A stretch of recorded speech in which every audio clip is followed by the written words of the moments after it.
Bom que você está aqui. Obrigado, Toninho, pela oração. E que Deus possa estar nos falando através da sua palavra.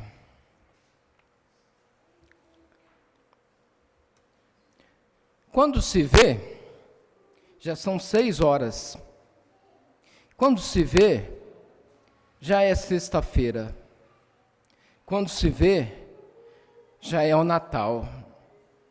Quando se vê, já terminou o ano. Quando se vê, perdemos o amor da nossa vida. Quando se vê, passaram 50 anos. É um poema que eu já trouxe aqui, de autoria de Mário Quintana, que fala sobre o tempo. Tempo que eu e você, nós temos. Tempo igual, tempo democrático, tempo dado a todos indistintamente. A pergunta que eu faço é: o que eu faço com esse tempo que eu tenho? O que eu faço com cada minuto, cada segundo, cada hora, cada dia, cada mês? Esta é a grande pergunta que eu e você, nós devemos estar buscando respondê-la.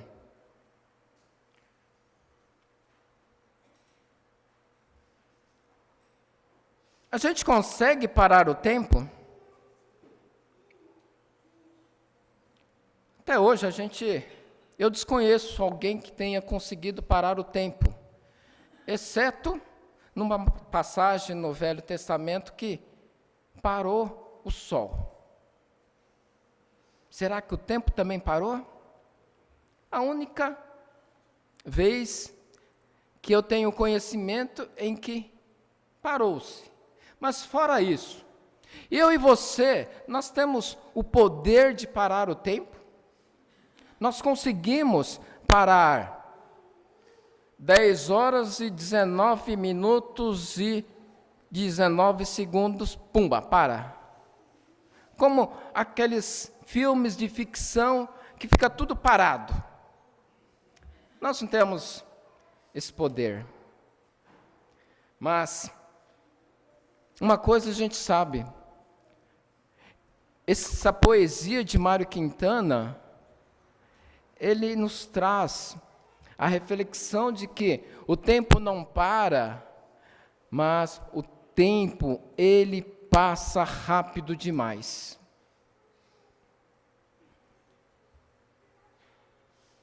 O que nós, entendendo que o tempo passa rápido demais, o que eu e você, nós devemos fazer?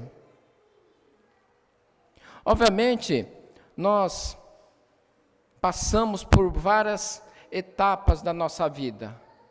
Ou passaremos, ou já passamos, ou estamos passando. Mas, o que eu e você, nós podemos fazer com esse tempo? O que eu e você, nós podemos fazer para melhor aproveitar o tempo que temos?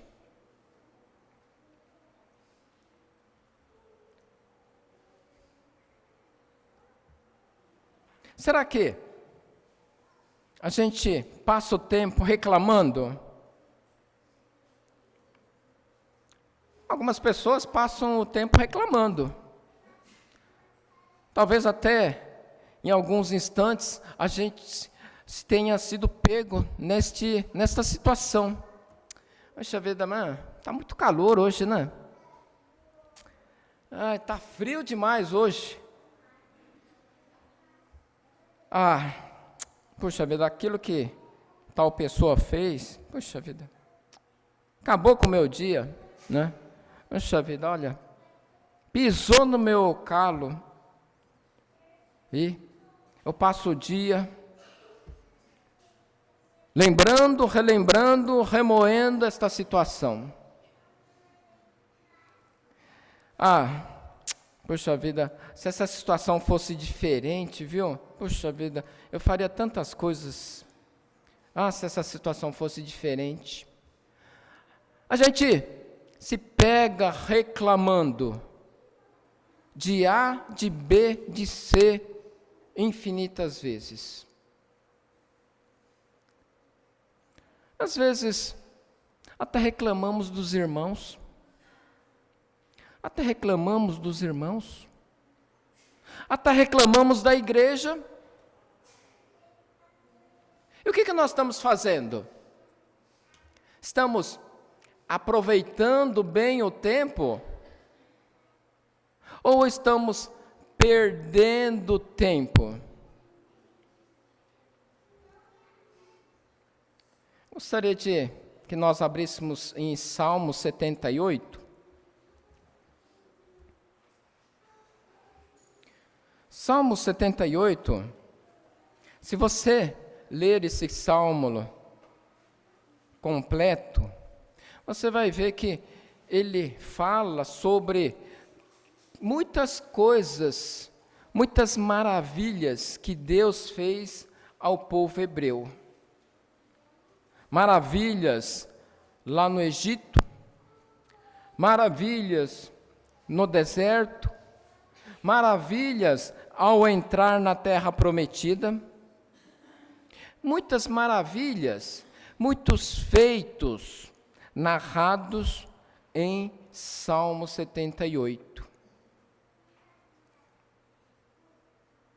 E uma coisa que esse salmo nos ensina é aprender com o tempo passado, mas também transmitir a nossa fé, os nossos princípios, as nossas leis para as gerações futuras. Bacana, né? Nós temos que a nossa fé, os nossos princípios, a lei que rege a nossa vida, a tomada de decisões, ela precisa estar sendo passada para gerações futuras. Ótimo, bacana. Mas e aí, como que eu faço isso? Existe uma receita para fazer isso?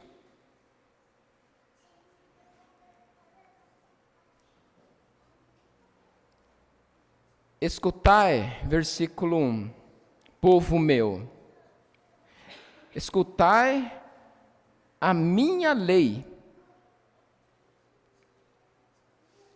prestai ouvidos às palavras da minha boca. Em outras palavras, vocês que estão ouvindo, escutai a minha lei e prestai atenção às palavras que saem de minha boca.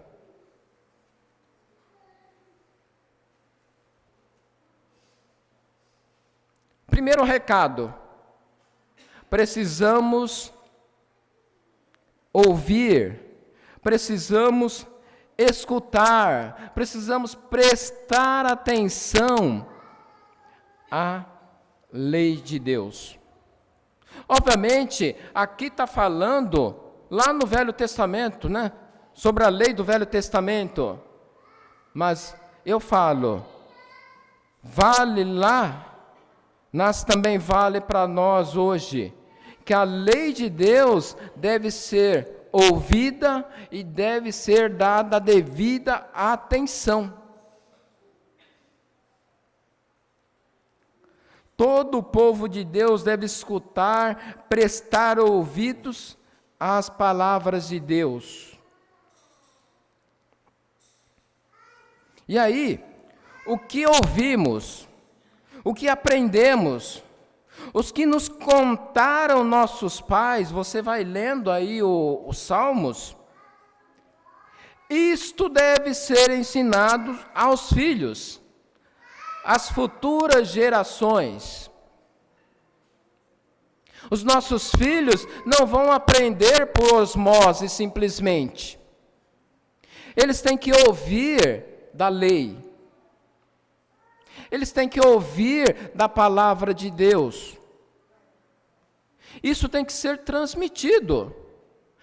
Isto é o papel dos pais, dos mais velhos.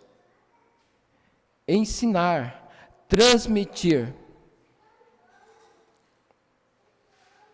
Versículo 4 diz lá, né? Olha, não encobriremos a seus filhos, contaremos à vindoura geração os louvores do Senhor e o seu poder e as maravilhas que fez.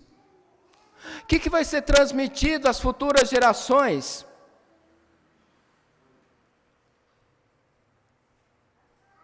As maravilhas que Deus fez? E é o que está sendo narrado em Salmo 78. As maravilhas, os grandes feitos de Deus. Isso deve ser falado, ensinado, transmitido? Sim. Para não cair no esquecimento. O que nós ouvimos falar que Deus fez na sua vida? Na minha vida, na nossa vida, como igreja. Isso serve como estímulo para as futuras gerações? Está sendo transmitido para as futuras gerações? Salmos fala, não esconda das futuras gerações, mas fale, transmita, ensine às futuras gerações. Especificamente aqui, uma lição para os pais. Pais, falem, ensinem, transmitam, vivam a lei, para que a sua fé, os seus princípios, as leis que regem toda a sua vida, seja transmitido para as futuras gerações.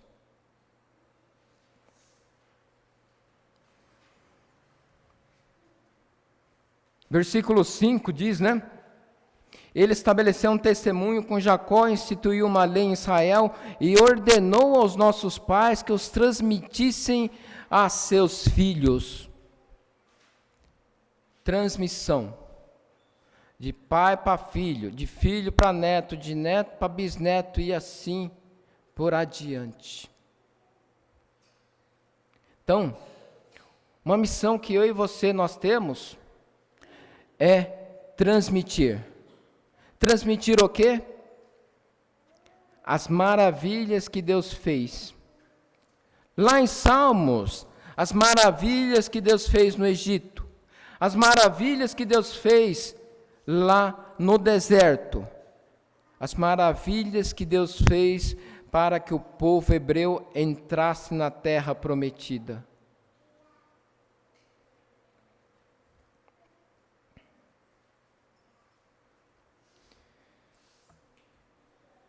Versículos 12 até versículo 16 vai falar, olha só o que Deus fez.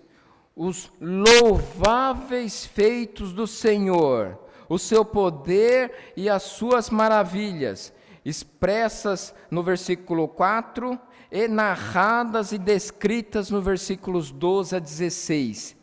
E o que fez? Prodígios fez na presença de seus pais na terra do Egito, no campo de Zoar. Zoar era a região lá do Egito onde viviam os hebreus. Dividiu o mar e fê-lo seguir, aprumou as águas como num dique, guiou-os de dia como uma nuvem, e durante a noite com um clarão de fogo. No deserto fendeu rochas e lhes deu a beber abundantemente como de abismos. Da pedra fez brotar torrentes, fez manar água como rios. Quais os feitos que Deus fez?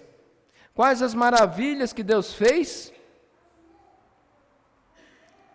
Prodígios lá no Egito, dividiu o mar, guiou toda a nação de Israel, através de uma nuvem de dia, e uma tocha, um clarão, né? Uma coluna de fogo durante a noite.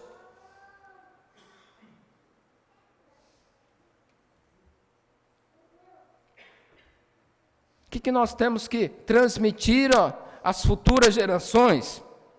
Os feitos, o poder, as maravilhas de Deus? Sim. Mas também transmitir a confiança nele. Versículo 7. Para que pusessem em Deus a sua confiança, e não se esquecessem dos feitos de Deus, mas lhe observassem os mandamentos. Em quem confiar? Em quem depositar a fé? É isso que eu e você, nós devemos estar transmitindo para as futuras gerações. E é isso que nós estamos fazendo, é isso que nós temos feito com o nosso tempo.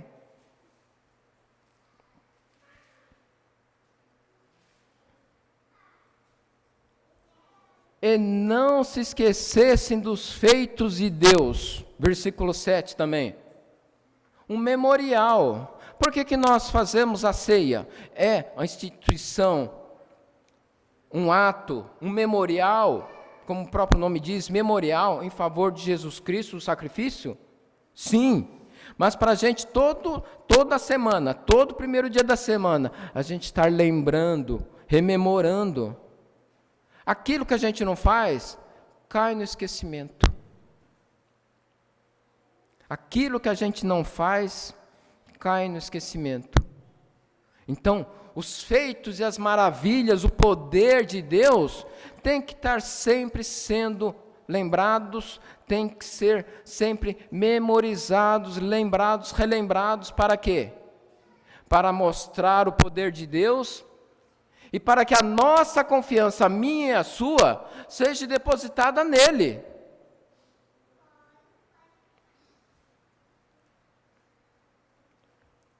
Transmitir ensinos, transmitir instruções, é o que nós temos que fazer. Obviamente, Deus deu o livre-arbítrio, né?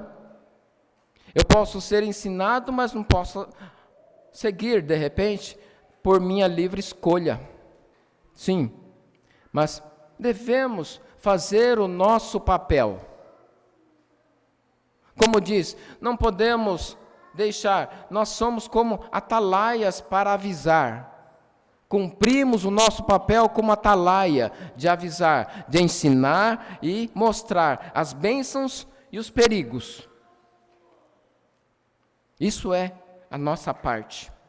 Transmitir para as futuras gerações. Escutai, povo meu, a minha lei, prestai ouvidos às palavras da minha boca. Ensinos, instruções. E aí,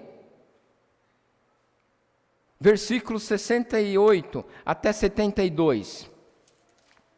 E aí a gente conhece toda a história de Israel.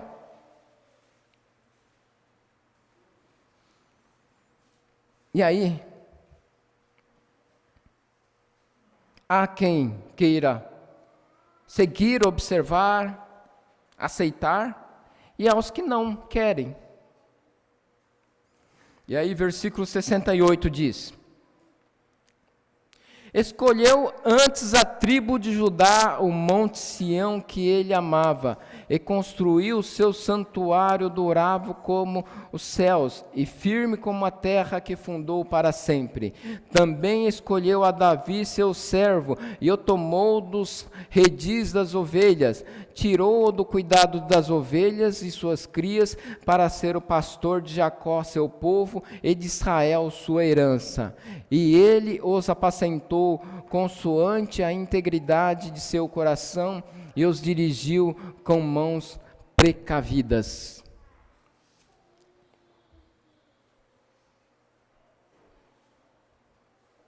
O que aconteceu? Dentro da própria nação de Israel, a maior parte se afastou de Deus. Mas Judá seguiu. Entre a história judaica, né? As 12 tribos se dividiram, Reino do Norte, Reino do Sul. Reino do Norte se afastou de Deus, Reino do Sul também, mas também voltou. Esteve mais próximo de Deus, Judá. E aí, Judá escolheu obedecer a Deus. Mas o Reino do Norte, não. E aí, voltando para versículo 38.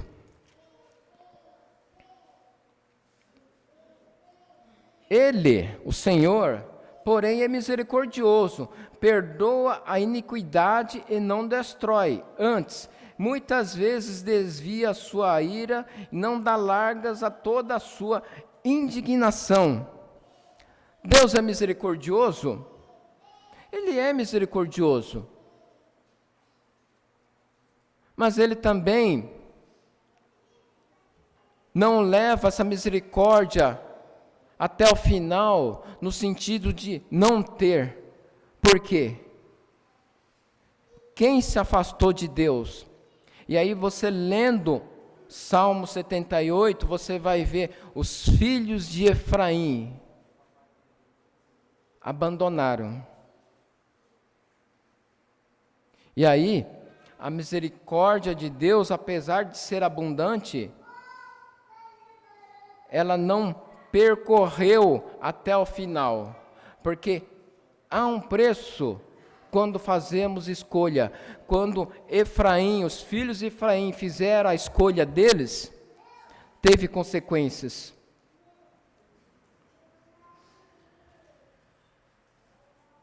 Versículos 9 até 11, vai descrever: os filhos de Efraim, embora armados de arco, bateram em retirada no dia do combate, e não guardaram a aliança de Deus, não quiseram andar na sua lei, esqueceram-se das suas obras e das maravilhas que lhes mostrara. Olha, os grandes feitos, as maravilhas, a mão forte não foi suficiente para que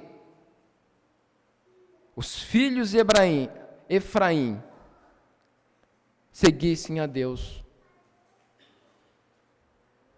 E Efraim fazia parte do Reino do Norte.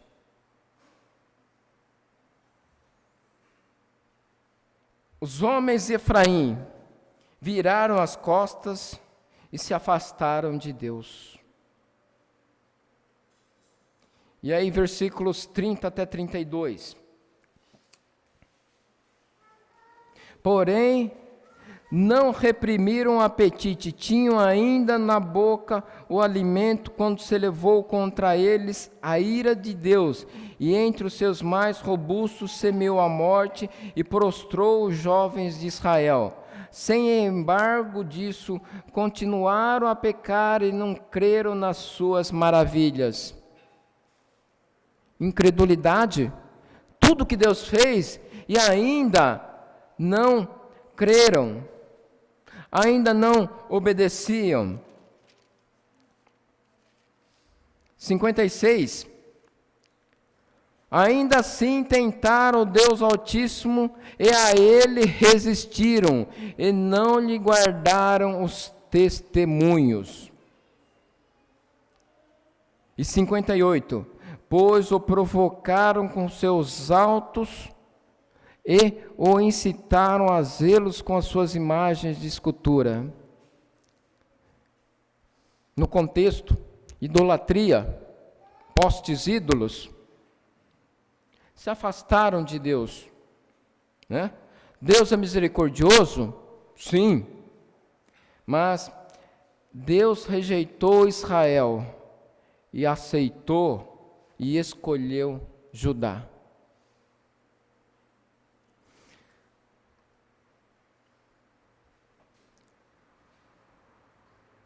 Abraão gerou Isaac, Isaac a Jacó, Jacó a Judá e a seus irmãos. Jessé gerou ao rei Davi, e Jacó gerou a José, marido de Maria, do qual nasceu Jesus, que se chama o Cristo. Resumidamente, eu li Mateus capítulo 1, que fala sobre a genealogia de Jesus. De onde veio Jesus?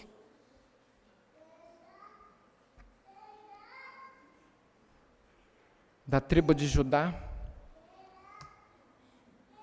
A tribo que escolheu continuar no caminho de Deus. E dessa tribo veio o Salvador. Obviamente, a transmissão de fé foi grande, foi forte nessa tribo. Estamos falando de várias gerações. Estamos falando de muitas gerações. Então, o que nós estamos fazendo com o nosso tempo? Estamos transmitindo a nossa fé? Que Deus nos abençoe, para que essa missão, essa transmissão, só acabe quando fecharmos os olhos. Que Deus nos abençoe.